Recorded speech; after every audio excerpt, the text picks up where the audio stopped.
Genesis chapter 2. And so the whole universe was completed. By the seventh day, God finished what he had been doing and stopped working. He blessed the seventh day and set it apart as a special day, because by that day he had completed his creation and stopped working. And that is how the universe was created.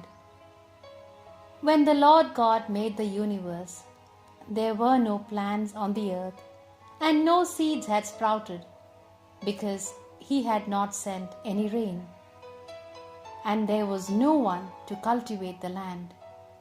But water would come up from beneath the surface and water the ground. Then the Lord God took some soil from the ground and formed a man out of it. He breathed life-giving breath into his nostrils, and the man began to live.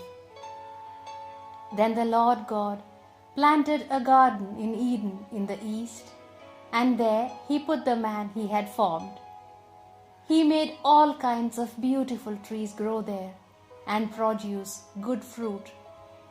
In the middle of the garden stood the tree that gives life, and the tree that gives knowledge of what is good and what is bad.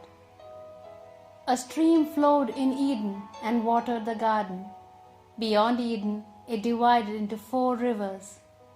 The first river is the Pishon. It flows round the country of Havilah.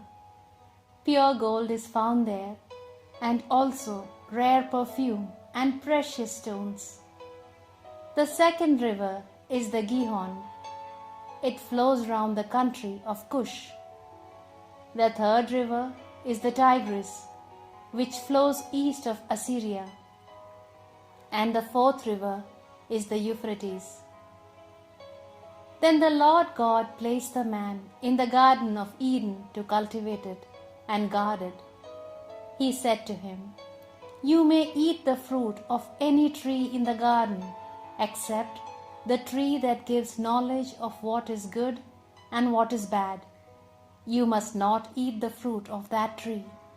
If you do, you will die the same day." Then the Lord God said, "It is not good for the man to live alone.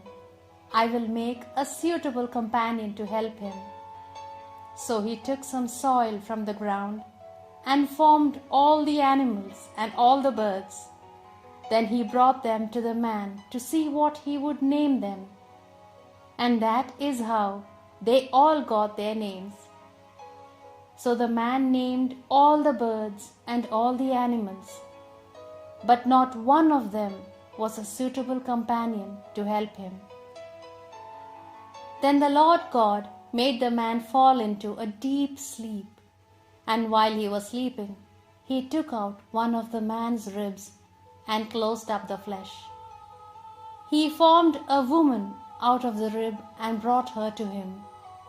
Then the man said, "At last, here is one of my own kind, bone taken from my bone, and flesh from my flesh.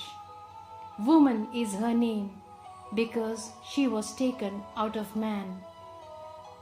That is why a man leaves his father and mother and is united with his wife, and they become one."